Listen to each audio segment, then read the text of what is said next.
Hello guys, in this video I will discuss about dependency of resistance and resistivity on temperature.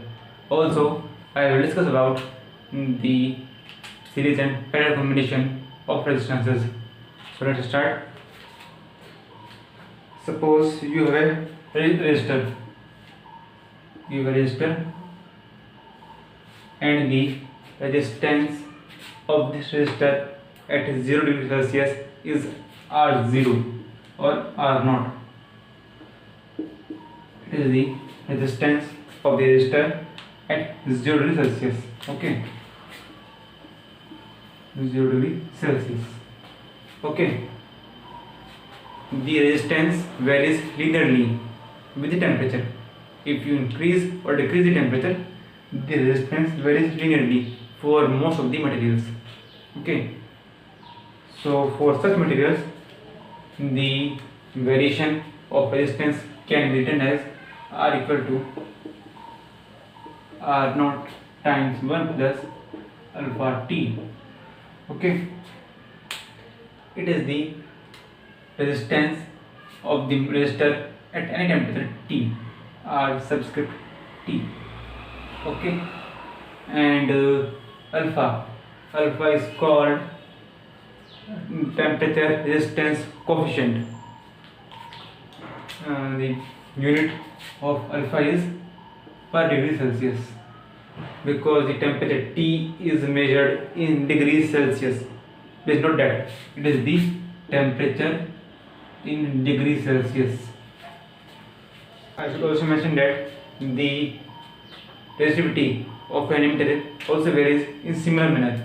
It varies as rho equal to rho naught times 1 plus alpha T. Okay, the same expression is used for the resistivity for most of the materials.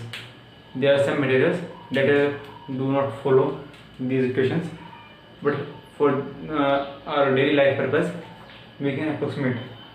Okay, so now let's check how does the resistance of resistor varies with temperature. The various kinds of materials can be categorized as metals, alloys, semiconductor and electrolyte. First talk about metals. For most of the metals, the alpha is approximately 1 over 273 per degree Celsius. Okay, so put this value, you will get R equal to R naught times 1 plus T over 273. So it will be R naught over 273 times 273 plus T. Now see, what is this value? It is the absolute temperature of the resistor. Okay, it is the absolute temperature. So you can write R equal to R naught times T over 273. R naught is constant, 273 is constant. So R is proportional to T. So for most of the metals, if you increase the temperature, the resistance will increase in the same ratio. It is just an approximation. Okay, now let's talk about alloys. For most of the alloys, the alpha is approximately 0. It is not exact 0, but it is very close to 0. Okay, so for alloys, alpha tends to 0. So put this value, you will get R approximately equal to R naught, because 0 times T is 0, so R naught into 1 is R naught simply. So this constant is constant.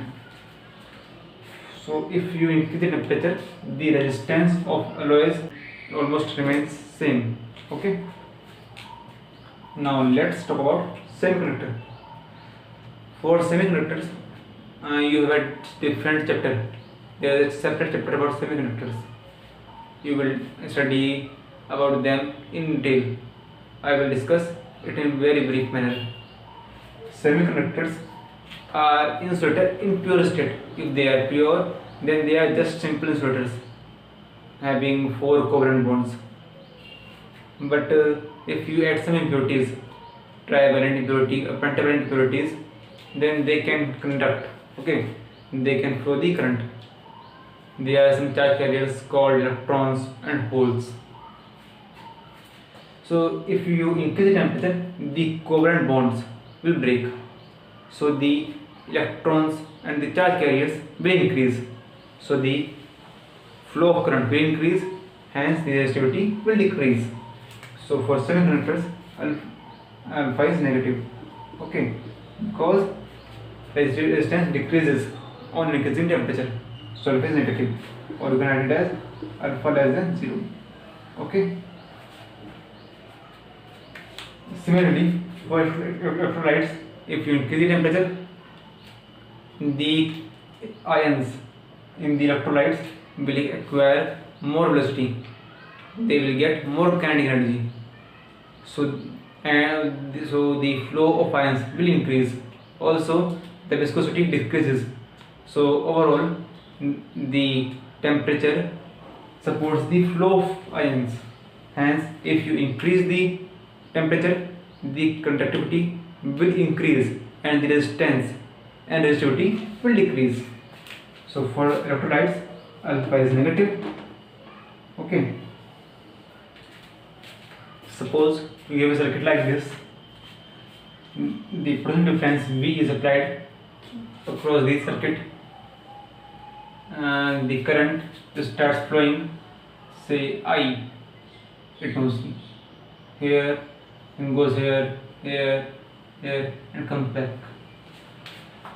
So the amount of current throughout the flow remains same. Then such kind of arrangement is called series arrangement. You might have studied about series combination and parallel combination of resistances in class 10th. So I will discuss very briefly, okay.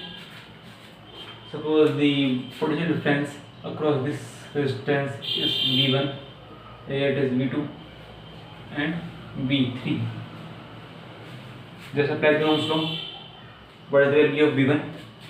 V1, we call the formula V equal to IR. So the potential difference across this is V1 equal to I, means current through this resistance is I times the resistance, this R1. Similarly, V2 is IR2 and V3 is IR3. But by the total potential, it was V, so V equal to V1 plus V2 plus V3, the total potential difference, okay. Put the value of V1, V2 and V3, you will get V equal to IR1 plus IR2 plus IR3, or you can write it as I times R1 plus R2 plus R3, say equation first, okay.